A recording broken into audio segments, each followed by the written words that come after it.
न पलायनम शिव गमनम, अर्थात कुछ नहीं खोया, कुछ दूर नहीं जा रहा, ना ही कुछ छीना है, केवल आप शिव की ओर जा रहे हो। 33वां अध्याय भाग 2।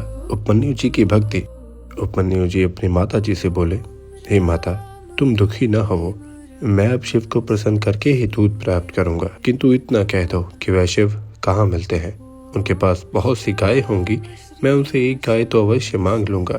इस प्रकार बालक के प्रिय वचन सुनकर माता समझाती हुई उससे बोली, हे पुत्र, शिव तो सभी जगह है, जहाँ पर भी उन्हें पुकारा छठ वहीं वे मिल जाते हैं। सारे संसार को रचने वाले तो सदाशिव हैं, सबको दूध पिलाने वाले भी सदाशिव ही हैं। उनको नमः शिवाय मंत्र द्वारा प्रसन्न करना चाहिए, इसी मंत्र द्वारा सभी सिद्ध प्राप्त होते हैं। जब इस प्रकार माता ने बालक उपमन्यु को समझाया तब वह चुपचाप होकर सो गया। फिर माता उसके पास सो गई। उसके बाद आधी रात के समय एकदम बालक की आंख खुली। उसने द्वार के पास ही साक्षात शिव के दर्शन किए, जिन्होंने दूध का पात्र भरकर अपने हाथ में उठाया हुआ था, उसे बुला रहे थे। ऐसा देखकर उपमन्यु उठा और दरवाजे तक जा पहुंचा, किंतु सदाशिव छठ वहां से अंतर्ध्यान हो गए।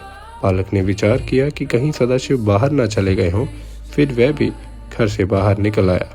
बाहर भी शिव दिखाई न दिए। बालक ओम नमः शिवाय बोलते बोलते वन की ओर चल पड़ा। कुछ दूर पहुंचने पर उसे सुनाई पड़ा कि बालक, तुम्हारा कल्याण हो। बालक इधर उधर देखने लग गया। अपने मन में विचारने लगा कि अब तो अवश्य ही दूध मिलेगा। इस प्रकार की पुकार तो सदा शिव की ही है। कुछ आगे चलकर उसे एक शिवालय दिखाई दिया। बालक ने उसमें प्रवेश करके शिवलिंग के दर्शन किए। फिर विचार किया कि अवश्य ही शिव लिंग के पीछे छुपे हैं।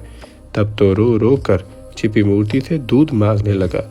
उस समय माता की सभी बातें उसे स्मरण आ गई। उन्हें स्मरण करके ओम नमः शिवाय मंत्र जपने लग गया। शिव मूर्ति से लिपट भी गया। फिर तो उसे अपने शरीर का भी ध्यान न रहा। 3 दिन गुजर गए, उसी मूर्ति से लिपटा रहा। इधर माता सोकर उठी, अपने बालक को ना देखकर रोती चिल्लाती वन में जाकर ढूंढने लगी। उस समय बालक भूख प्यास से व्याकुल होते हुए भी मंत्रोच्चारण में लगा हुआ था। वहाँ एक पिशाच भी आ पहुंचा। उसे बेहोश बालक को देखकर वह विकराल पिशाच उठा ले गया। पिशाच एक पर्वत की कंदरा के पास बैठकर भूख के कारण जब उसे मारने के लिए तैयार हुआ तो शिव कृपा से वहाँ एक भयानक सांप ने वहाँ पहुंचकर पिशाच को डस लिया। वह बालक उससे छूटकर नीचे गिर गया, किंतु उसे कोई भी चोट न आई। फिर उसकी आंख खुलने पर शिव मूर्ति न देखकर बहुत व्याकुल हो गया। फिर उसी वन में शिव को ढूंढने लगा। उसकी एकदम भक्ति बढ़ गई। इधर सदाशिव भी उससे प्रसन्न होकर श्री पार्वती जी को भी छोड़कर कैलाश पर्वत से बालक की ओर चल पड़े। वायु बोले, हे ऋषियों, जिन महादेव जी को बड़े बड़े योगी ध्यानी अनंतों तप करके भी प्रसन्न नहीं कर पाते, उन्हीं सदाशिव को उस बालक ने केवल 5 दिन में ही निराहार रहकर प्रसन्न कर लिया।